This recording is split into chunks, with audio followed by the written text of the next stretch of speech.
I'm going to be rotating the tires on a 4x4 truck today. There's a lot of lessons in this video that can apply to other vehicles, but please note that this is a 4-wheel drive truck. And if you find this content helpful, please hit the like button and subscribe to the channel. So I have a 2008 Nissan Frontier, but this kind of strategy could work for any vehicle, especially other trucks. The first thing that we're going to do is measure the tread depth on all the tires, and that's what this tool is, a tread depth reader.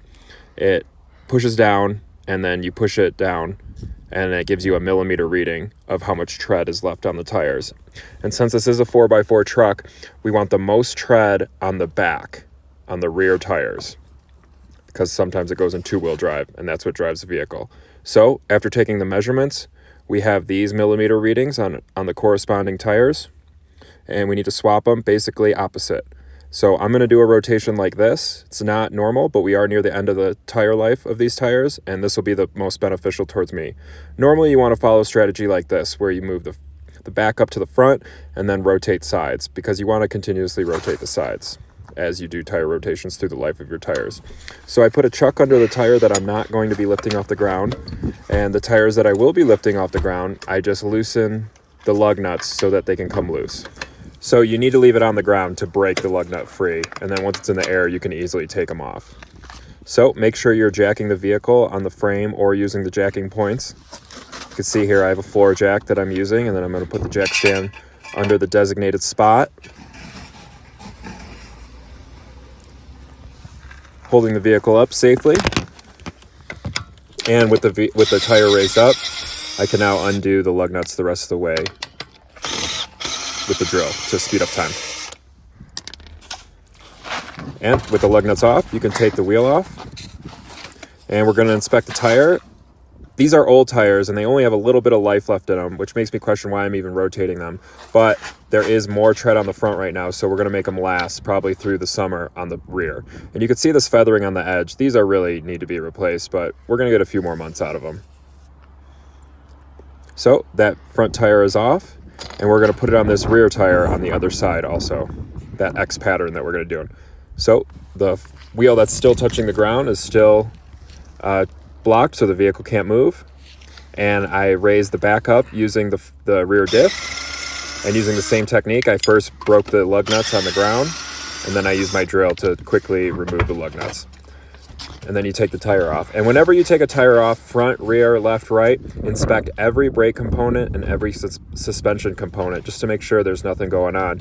And maybe you could spot it before a real problem happens. So on this vehicle, everything appears to be going good. The brakes are fine, and we just need to finish the tire rotation.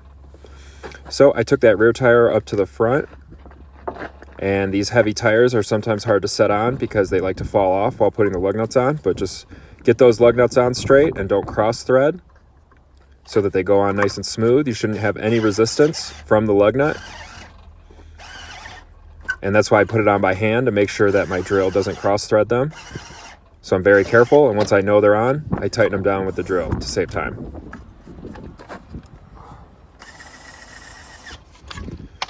So with those on, you just tighten them down, as tight as you can get them. Then once the vehicle's lowered, we can torque them to spec. So I got it tightened, I lowered the vehicle, and I tightened the lug nuts down to about 100 foot-pounds of torque, which is all this little wrench can quite give. So you go in a star pattern, always tightening the bolt across from you. And if you don't know what a star pattern is, you basically make a star in the order that you're tightening the bolts around.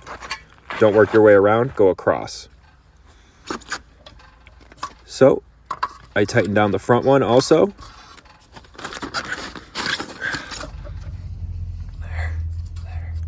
And this is showing how a star pattern should be completed as you go across. So I made sure those were all torqued down to spec and they're all good. So now we just need to do the other two tires. So I move the chuck to hold the vehicle down to the other tire that won't be coming off the ground. So I do the same process just on the other side, jack the vehicle up after loosening the lug nuts, take the tire off, inspect all the components, and then swap the tires with that other side rear one. And you want to basically follow the exact process on the other side. get everything nice down there. Don't cross thread the lug nuts. Always make sure you're using your jack stand correctly.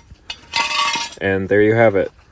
Now I get a little more life out of these tires, and if you do need to release the spare tire, that's the access port. You do it using the spare tire tools. You just stick the rod in there, rotate it, and the spare tire comes down, and you can put it on the vehicle, which could also be a strategy for doing a different style of rotation. But for me, this method worked. So now I got 4.5 millimeters on the rear, 3.5 on the front. Should get me through the summer before I have to buy new tires for the winter. And if you like this content, hit the like button and subscribe to the channel. And if you can, please consider donating via the PayPal link in the video description.